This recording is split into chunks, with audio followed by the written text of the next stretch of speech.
ஊவா மாகாண சபை தேர்தல் நாளை தினம் நடைபெறவுள்ளது. இதனை முன்னிட்டு நியூஸ் ஃபர்ஸ்ட் ஊவா அலுவலகம் தேர்தலுக்கு தயார் நிலையில் உள்ளது. பதுளை மற்றும் முனராகலை ஆகிய மாவட்டங்களில் எமது அலுவலக செய்தியாளர்கள் மாத்திரமின்றி எமது பிராந்திய செய்தியாளர்களும் தேர்தல் தொடர்பான தகவல்களை உடனுக்குடன் வழங்குவதற்கு தயார் நிலையிலேயே உள்ளனர்.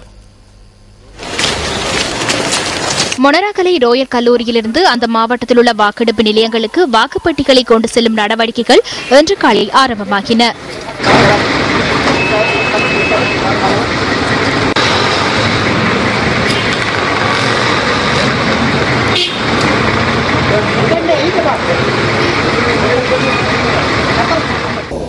நாளை நடைபெறவுள்ள ஊவா மாகாண சபை தேர்தலுக்கான வாக்குப்பெட்டிகள் இப்பொழுது மொனராகலை ரோஜர் கல்லூரியிலிருந்து எடுத்து செல்லப்படுகின்றன.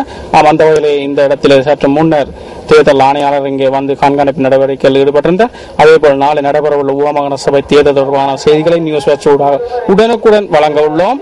நியூஸ் வாட்ச் செய்திகளுக்காக ராசதுரை ஜேர்வம் மொனராகலை நகரிலிருந்து.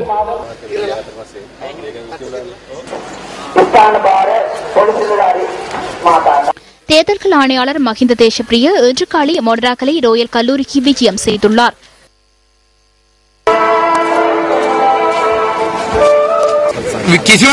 குறிப்பிடக்கூடிய எந்த ஒரு விடயமும் கிடையாது. தேர்தல் இந்த பகுதியில் நடைபெறுவதால் அது குறித்து ஆராய்வதற்காகவே வருகை தந்தேன். விசேடமாக பார்வையிடுவதற்கான தேவை கிடையாது. அனைத்து நடவடிக்கைகளும் சிறந்த முறையில் முன்னெடுக்கப்படுகின்றன.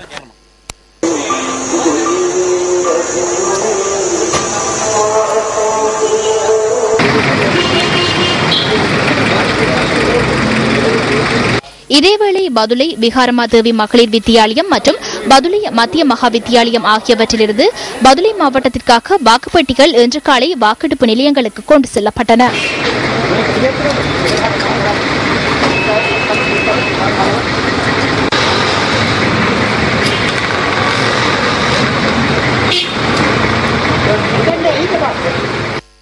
மஹியங்கனை தேர்தல் தொகுதியில் முன்னெடுக்கப்படும் தேர்தல் முன்னாய்த்த நடவடிக்கைகள் தொடர்பான தகவல்களுடன் இணைந்து கொள்கின்றார் எமது அலுவலக செய்தியாளர் ஜூடின் சிந்துஜன். 2014ஆம் ஆண்டு ஊவா மாகாண சபை தேர்தல் தொடர்பான விவரங்களை உங்களுக்கு வழங்குவதற்காக தற்பொழுது நாம் இருக்கும் இடம் மஹியங்கனை. புராதன தொல்பொருட்களால் நிறையப்பட்ட அதாவது சூழப்பட்ட இந்த இடத்திலிருந்து இம்முறைய தேர்தல் நிலவரங்களை நாங்கள் உங்களுக்கு உடனுக்குடன் வழங்கிக் கொண்டிருக்கின்றோம். தற்போதைய களநிலவரப்படி 9500 அரசு உத்தியோகத்தர்கள் இந்த தேர்தல் நடவடிக்கைகளுக்காக பணியில் அமர்த்தப்பட்டுள்ளனர். அதை தவிர பாதுகாப்பு நடவடிக்கைகளுக்காக 3526 போலீஸ் உத்தியோகத்தர்களும் கடமையில் ஈடுபடுத்தப்பட்டுள்ளதாக தெரிவிக்கப்படுகின்றது. அதேவேளை விசேட அதிரடிப்படையினரும் இந்த பாதுகாப்பு கடமையில் ஈடுபடுத்தப்பட்டுள்ளனர். இதற்கான மேலதிக விவரங்களை நாங்கள் உங்களுக்கு உடனுக்குடன் வழங்க தயாராக இருக்கின்றோம். 9 தேர்தல் தொகுதிகளை கொண்ட பதுளை மாவட்டத்தின் ஒரு தேர்தல் தொகுதியை இந்த மஹியங்கனை தேர்தல் தொகுதி என்பது குறிப்பிடத்தக்கது. நியூஸ் செய்திகளுக்காக மஹியங்கனை பிரதேசத்திலிருந்து ஜோடின் சிந்துஜன்.